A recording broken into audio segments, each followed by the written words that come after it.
Hello everyone, आप सभी कैसे हैं।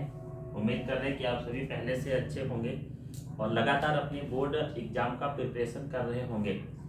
आज के इस वीडियो सेगमेंट में हम वंशागति एवं वंशागति का आणविक आधार, इसके पहले हम लोगों ने जेनेटिक्स यूनिट का पहला चैप्टर यानी आनुवंशिकी का पहला चैप्टर क्लियर कर लिया था, जिसमें हम लोगों ने वंशागति के आणविक आधार पर डिस्कस कर लिया था। आज की इस चैप्टर्स में यानी वो जो पिछला चैप्टर्स था, जहां तक हम लोगों ने जितनी भी मोस्ट इंपोर्टेंट टॉपिक थी, लास्ट में हम लोगों ने हीमोफीलिया वर्णानुता पर डिस्कस कर लिए है। आज की इस वीडियो सेगमेंट में ये आपका चैप्टर 2 जेनेटिक्स का पहला लेक्चर होगा, जो वंशागति का आणविक आधार या मॉलिक्यूलर बेसिस ऑफ जेनेटिक्स पर हम डिस्कस करेंगे। इसमें से भी हम बोर्ड एग्जाम को दृष्टि रखते हुए कुछ फास्ट लेक्चर आपको प्रोवाइड कर रहे हैं, जिसमें हम उन इम्पोर्टेंट टॉपिकों पर ज्यादा डिस्कस कर रहे हैं जो बोर्ड एग्जाम की दृष्टि से अति महत्वपूर्ण है। आगे हम जब फाइनली इन सब टॉपिकों को क्लियर कर लेंगे तो हम आराम से भी पढ़ते रहेंगे। तो पहले सुन लेते हैं इंफॉर्मेशन क्या है। अगर आपको मेरी प्रतिदिन की वीडियो मिल रही है और आप तैयारी कर रहे हैं, तो पहली इंफॉर्मेशन ये है कि ये पहला लेक्चर होगा जेनेटिक्स के दूसरे चैप्टर का, जिसे हम वंशागति का आणविक आधार या मॉलिक्यूलर बेसिस ऑफ जेनेटिक्स कहते हैं। बोर्ड एग्जाम की दृष्टि से यह चैप्टर अति महत्वपूर्ण है, जहां से long question, short question, very short question बनते हैं। तो ये आपका लेक्चर 1 है क्लास 12 का, जो चैप्टर आपका ठीक है 7 बन रहे हैं क्लियर, यानी चैप्टर 6 होगा, जिसे वंशागति का आणविक आधार मॉलिक्यूलर बेसिस ऑफ जेनेटिक्स कहेंगे। पिछले चैप्टर में हमने मेंडल्स लॉ और उससे संबंधित कई टॉपिकों के बारे में डिस्कस कर लिए हैं। इस चैप्टर में हम उन सिद्धांतों के बारे में, कुछ विशेष प्रकार के सेलुलर पार्ट्स के बारे में डिस्कस करेंगे। चैप्टर की शुरुआत वैसे वंशागति के आणविक आधार की बेसिक होती है, बट हमने आपको चैप्टर 1 जेनेटिक्स में हिस्ट्री ऑफ जेनेटिक्स के बारे में समझा दिया है। तो इस वीडियो सेगमेंट में हम सीधे ग्रिफिथ के एक्सपेरिमेंट्स या ट्रांसफॉर्मेशन एक्सपेरिमेंट्स ऑफ ग्रिफिथ यानी ग्रिफिथ के रूपांतरण प्रयोग के ऊपर आ जाते हैं। सबसे पहले ग्रिफिथ का रूपांतरण प्रयोग क्या है, इसके लिए कुछ थिंकिंग हम आपके ब्रेन में डेवलप करा रहे हैं, उसको थोड़ा समझने का प्रयास करेंगे। 1665 में जब रॉबर्ट हुक ने सेल की डिस्कवरी की नॉन लिविंग सेल के रूप में, देन उसके बाद 1676 में एंटोनी वॉन ल्यूवेनहॉक ने लिविंग सेल की डिस्कवरी की। देन उसके बाद 1831 में रॉबर्ट ब्राउन ने न्यूक्लियस की खोज की। 1888 में डब्ल्यू वाल्टियर ने बताया कि गुणसूत्र क्या है, और उसके बाद सटन और बाबेरी ने सिद्ध किया कि गुणसूत्र आनुवंशिक पदार्थ होता है। देन उसके बाद फ्रेडरिक मिशर नामक साइंटिस्ट ने केंद्रक को आनुवंशिकी का कारक, आनुवंशिकी का पदार्थ बताया। देन उसके बाद अल्टमान और कॉलस ने डीएनए आरएनए को पृथक किया, और तत्पश्चात इसके बाद में और भी बहुत सारे एक्सपेरिमेंट्स होते रहे। सन 1928 में, ध्यान से समझिएगा, 1928 में ग्रिफिथ ने रूपांतरण प्रयोग करके सिद्ध करने का प्रयास किया कि जो भी कैरेक्टर यानी लक्षण, फॉर एग्जांपल मैंने आपको जेनेटिक्स वाले में समझा रखा है कि किसी माता पिता का लक्षण अगली पीढ़ी में, अगले जनरेशन में क्यों जाता है, इसके लिए क्या उत्तरदायी है। तो जब साइंटिस्टों ने, सटन बाबेरी ने सिद्ध किया, डब्ल्यू वाल्टियर ने गुणसूत्र को बताया, सटन बाबेरी ने क्रोमोसोमल सिद्धांत के रूप में कुछ विशेष बातें बताई, इसके बाद कोलस ने डीएनए आरएनए की डिस्कवरी की, और लोगों का अनुमान होने लगा कि न्यूक्लियस या न्यूक्लियस के अंदर पाया जाने वाला न्यूक्लिक एसिड आनुवंशिक पदार्थ होता है। इस दौरान 1928 में ग्रिफिथ ने प्रूव करने का, सिद्ध करने का प्रयास किया कि डीएनए आनुवंशिक पदार्थ होता है, और इसके लिए इन्होंने कुछ विशेष प्रकार का एक्सपेरिमेंट किया, जिनके बारे में हम पढ़ेंगे। तो सबसे पहले ये जान लेते हैं, ग्रिफिथ ने चूहों के ऊपर अपना प्रयोग किया था, और उसमें एक विशेष प्रकार का ट्रांसफॉर्मेशन यूज किया था, रूपांतरण प्रयोग किया था, इसलिए ग्रिफिथ के प्रयोग को हम रूपांतरण प्रयोग कहते हैं। आइए देख लेते हैं। 1928 में ग्रिफिथ ने एक विशेष प्रकार की बैक्टीरिया को खोजा, एंड दिस बैक्टीरिया या जो जीवाणु था, यह बैक्टीरिया एक विशेष प्रकार की प्रजाति का था, जिसे डिप्लोकोकस निमोनी बैक्टीरिया कहा जाता है। अब ये बैक्टीरिया जनरली होता क्या है, अगर आप इसे नहीं जानते हैं तो हम पहले इस बैक्टीरिया से आपको परिचित करा देते हैं। ये diplococcus pneumoniae bacteria, diplococcus pneumoniae bacteria एक ऐसा जीवाणु है जो स्तनधारियों में, अगर हम सभी स्तनधारी की बात करें या केवल मानव मनुष्य की बात करें, और ये हमारे लंग्स में काज करता है, हमारे लंग्स में उत्पन्न होता है फेफड़े में। और हमें एक रोग है जिसको आपको डिजीज वाले चैप्टर में पढ़ाया गया होगा, निमोनिया रोग उत्पन्न करता है। यानी सबसे पहले ग्रिफिथ ने अपने रूपांतरण प्रयोग में एक जीवाणु को लिया, ध्यान से समझेंगे तो सारी बातें समझ में आएंगी, और उस बैक्टीरिया का नाम है डिप्लोकोकस निमोनी, जो हमारे या मनुष्य के शरीर या स्तनधारियों में अधिकतम निमोनिया रोग उत्पन्न करते हैं, यानी लंग्स की सेल में जाकर इन्फेक्शन करते हैं।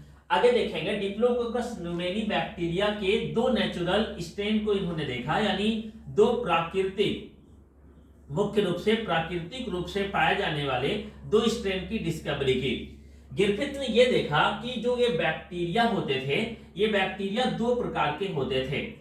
एक बैक्टीरिया यस स्ट्रेन वाला कहलाया, यानी दिस बैक्टीरिया, ठीक है, ये यस स्ट्रेन है। अभी हम समझेंगे कि यस स्ट्रेन क्या होता है, यस स्ट्रेन किसे कहते हैं। यानी पहला बैक्टीरिया यस स्ट्रेन कहा गया, और दूसरे बैक्टीरिया को इन्होंने आर स्ट्रेन कहा। अब S R, S second, S third, ये सब भी यूज होंगे, बट पहले हम सिंपली समझ लेते हैं। ग्रिफिथ ने देखा कि मनुष्य या स्तनधारियों में जो कंप्लीटली निमोनिया रोग उत्पन्न करते हैं, ये जीवाणु दो प्रकार के होते थे। कुछ जीवाणुओं में जो सेल वाल होती थी, यानी बैक्टीरिया की सेल वाल बाहर की तरफ पॉलीसैकेराइड्स की बनी होती थी, और ये सेल वाल स्मूथ होती थी, इसलिए इसको स्मूथ के कारण, यानी इनकी बाह्य त्वचा जो होती थी, यानी सेल वाल कोशिका भित्ति का चिकनी होती थी, इसलिए इसे यस या यस स्ट्रेन कहा गया। दूसरा बैक्टीरिया इन्होंने देखा कि निमोनिया रोग उत्पन्न करने वाला डिप्लोकोकस निमोनिया बैक्टीरिया की जो बाह्य त्वचा होती है वह रफ होती थी, खुरदरी होती थी, इसलिए उसे खुरदरा यानी एस आर स्ट्रेन कहा। इसके अलावा और ध्यान से सुनेंगे, ग्रिफिथ ने यह देखा कि जो प्राकृतिक नेचुरल स्ट्रेन वाले बैक्टीरिया थे, जिनकी त्वचा चिकनी थी, वो स्तनधारियों में या मनुष्य में रोग उत्पन्न करते थे, जबकि जिनकी त्वचा खुरदरी थी वो स्तनधारियों या मनुष्य में रोग उत्पन्न नहीं करते थे। इसके बाद में ग्रिफिथ ने चूहों पर एक्सपेरिमेंट करना शुरू किया। मैं शुरुआत से अभी तक की बातों को रिवाइज कर रहा हूं, ध्यान से सुनेंगे।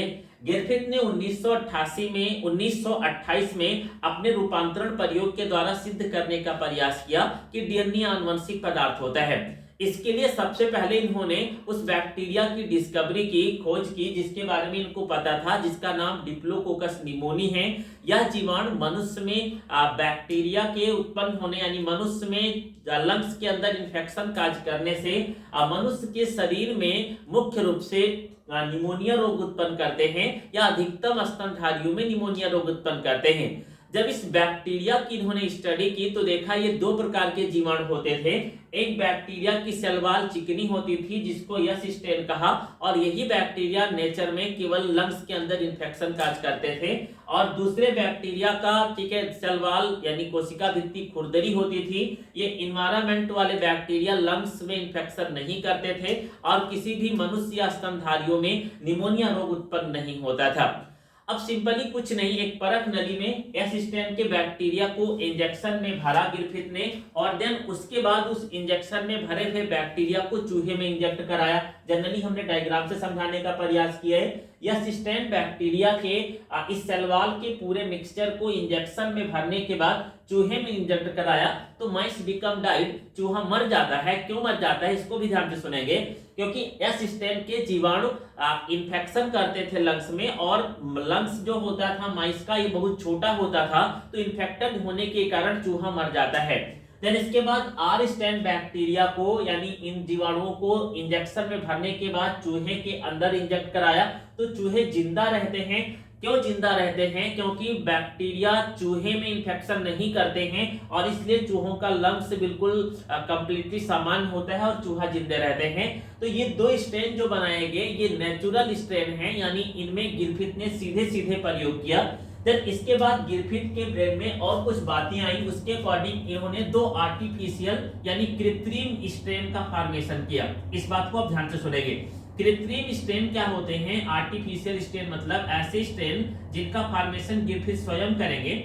इस स्ट्रेन में इन्होंने ये देखा, सबसे पहले इन्होंने एक स्ट्रेन मेडअप किया, वह स्ट्रेन था यस थर्ड स्ट्रेन। और what is the yes third strain, पहले इसी को समझते हैं।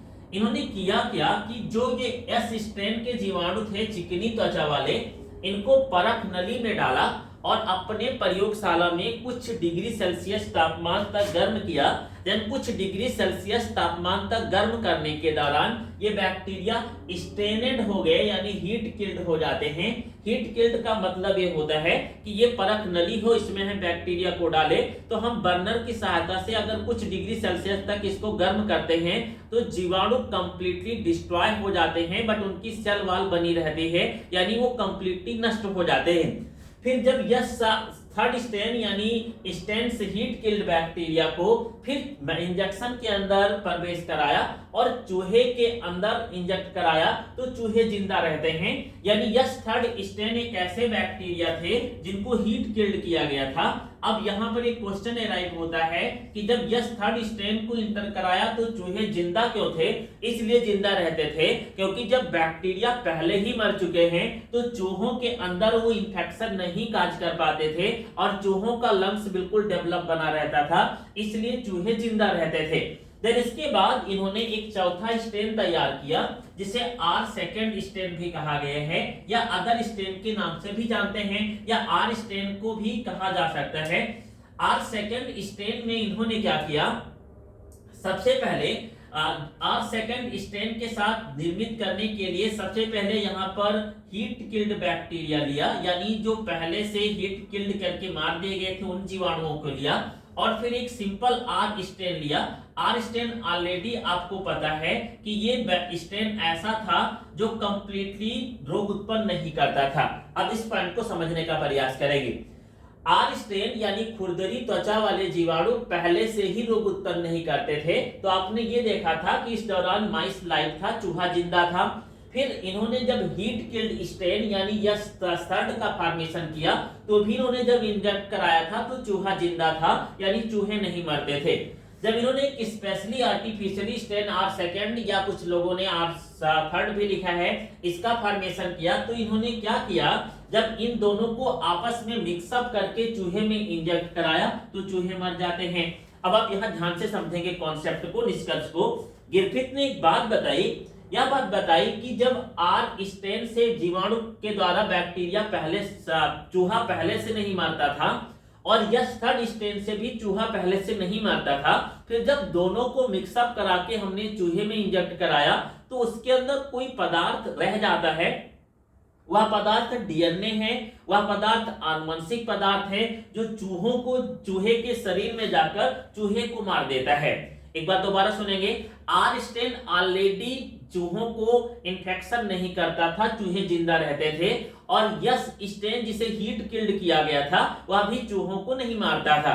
जब दोनों को आपस में मिक्सअप करके चूहे के अंदर प्रवेश कराया जाता है तो चूहे मर जाते हैं, जिससे गिरफिथ ये सिद्ध करने का प्रयास करते हैं कि हमने जो यस और आर स्ट्रेन को मिक्सअप करके नया स्ट्रेन बनाया है, इसके पार्ट्स में सेल्स के अंदर कुछ पदार्थ रह जाता है, वह पदार्थ आनुवंशिक पदार्थ डीएनए है, जो डीएनए के कारण चूहे की बॉडी में प्रवेश कर चूहा मर जाता है। बट गिरफिथ के इस प्रयोग के बाद, रूपांतरण प्रयोग के बाद कंप्लीटली प्रूव नहीं होता है कि डीएनए ही आनुवंशिक पदार्थ है और वही चूहे को मारता है, बिकॉज सेल के अंदर बैक्टीरियल सेल में कार्बोहाइड्रेट, प्रोटीन, आरएनए या अदर बहुत सारे मटेरियल होते हैं। हो सकता है कि आपने एक्सपेरिमेंट्स किया हो और इस दौरान कुछ अदर पदार्थ रह जाते हों जिनके कारण चूहे मर जाते हों, तो गिरफिथ के द्वारा किया गया रूपांतरण प्रयोग बिल्कुल सिद्ध नहीं होता है। देन इसके बाद इसी डीएनए को सिद्ध कंप्लीटली प्रूव करने के लिए और साइंटिस्टों ने एब्री मैकार्टी ने, और देन इसके बाद हर्शे व चेज ने भी, ठीक है, कंप्लीटली आनुवंशिकी के लिए, आनुवंशिक पदार्थ के लिए अपना एक्सपेरिमेंट्स किया है। अब मैं गिरफिथ के पूरे प्रयोग को कुछ मिनटों में बोल देता हूँ, रिवाइज कर देता हूँ, ध्यान से सुनेंगे। 1928 में गिरफिथ ने अपनी प्रयोगशाला में चूहों के ऊपर चूहों के ऊपर डिप्लोकोकस निमोनिया रोग उत्पन्न करने वाले जीवाणुओं के साथ प्रयोग करके सिद्ध करने का प्रयास किया कि डीएनए आनुवंशिक पदार्थ है। इस प्रयोग में गिरफिथ ने दो प्रकार के जीवाणुओं की खोज की। पहला जीवाणु यस स्ट्रेन वाला और दूसरा आर स्ट्रेन वाला था, मतलब एक त्वचा खुरदरी वाला और एक त्वचा चिकनी वाला था। चिकनी त्वचा वाले जीवाणु चूहों में रोग उत्पन्न कर पाते थे और चूहे मर जाते थे, जबकि आर स्ट्रेन खुरदरी त्वचा वाले जीवाणु चूहों में रोग उत्पन्न नहीं करते थे और चूहे नहीं मरते थे। इसके बाद में इन्होंने फिर नया 2 स्ट्रेन तैयार किया। सबसे पहले यस स्ट्रेन को हीट किल्ड किया और एक नया स्ट्रेन बनाया जिसको प्रवेश कराते ही चूहे जिंदा रहते हैं। फिर गिरफिथ ये बताते हैं जब बैक्टीरिया मर जाते हैं तो चूहों में इन्फेक्शन नहीं होता है और चूहे जिंदा रहते हैं। आर स्ट्रेन के साथ यस स्ट्रेन को मिक्सअप करके फिर चूहे में इंजेक्ट कराया तो चूहे मर जाते हैं। और फिर गिरफिथ ये सिद्ध करने का प्रयास करते हैं कि जब दोनों स्ट्रेन से चूहे पहले जिंदा रहते थे तो दोनों स्ट्रेन में कोई पदार्थ रह जाता है यानी हीट किल्ड करने के बाद भी, जिससे चूहे मर जाते हैं। इस प्रकार जो पदार्थ रह जाता है वही डीएनए है और वही आनुवंशिक पदार्थ है। बट ये बात जो है बिल्कुल कॉन्सेप्चुअली नहीं बैठती है। फॉर एग्जांपल क्लासरूम में 50 विद्यार्थी और मैं आकर कह दूं कि इसमें से कोई एक चोर है, तो वो सिद्ध करना पड़ेगा कि 50 विद्यार्थियों में से कोई कौन चोर है जिसने मेरी मार्कर मेरी पुस्तक चुरा ली है। इसी प्रकार गिरफिथ का यह प्रयोग कंप्लीटली प्रूव नहीं होता है। ज्यादातर वैज्ञानिकों के विचार में रहता है कि अन्य कोई पदार्थ भी हो सकता है जो चूहे को मार रहा हो, कोई जरूरी नहीं कि डीएनए ही आनुवंशिक पदार्थ के रूप में चूहे को मार रहे। देन इसके बाद एब्री मैकार्टी का एक्सपेरिमेंट और देन उसके बाद हर्शे व चेज का एक्सपेरिमेंट किया जाता है और हर्शे व चेज ने अनक्लिगोकल प्रूव कर दिया कि डीएनए ही आनुवंशिक पदार्थ होता है। तो दिस एक्सपेरिमेंट्स लेक्चर 1 गिरफिथ का प्रयोग हम फास्ट ट्रैक स्टडी के दौरान कुछ उन टॉपिकों पर ज्यादा डिस्कस करेंगे जो लगातार बोर्ड एग्जाम की दृष्टि से अति महत्वपूर्ण हैं। ध्यान रखें हम यहाँ पर आपको 4 चैप्टर पढ़ाने का प्रयास कर रहे हैं बचे हुए दिनों में। उसके अलावा और जितने चैप्टर हैं 11th में से उनके वीडियो लेक्चर हम फास्ट एक रिवीजन के रूप में आपको प्रोवाइड करेंगे। तो इकोलॉजी के 2 चैप्टर वो अलग वीडियो आपको अपलोड हो रहा है, मिल रहा है। और फिर जेनेटिक्स का 2 चैप्टर, एक मैंने समाप्त किया, दूसरा मैं आपको पढ़ा रहा हूँ। कुछ रिक्वेस्ट रहेगी। मैं ये देख पा रहा हूँ कि कुछ दिनों से मेरे जो विद्यार्थी हैं उन तक वीडियो पहुंच रहा है या नहीं पहुंच रहा है, ये मुझे पता नहीं चल रहा है। मैं आपके साथ जुड़कर मेहनत कर रहा हूँ, रात 11 बजे तक ये वीडियो बना रहा हूँ और फिर आपको अपलोड किया जा रहा है। तो आपसे रिक्वेस्ट रहेगा कि आप अपनी उपस्थिति को जरूर दर्ज किया करें। आप ठीक है, अपना नाम लिखकर या जहां जहां भी आपको वीडियो मिल रहा है वहां अपनी उपस्थिति को दर्ज करें और साथ में लाइक सब्सक्राइब भी करते रहे, क्योंकि जब आप ऐसा कार्य करते हैं तो थोड़ा सा लाभ मुझे भी मिल जाता है और मुझे भी पता चल जाता है। आप शेयर भी करते रहें अगर आपको एक एक चीजें समझ में आ जाती हैं। धन्यवाद। Best of luck and best of luck for board exam.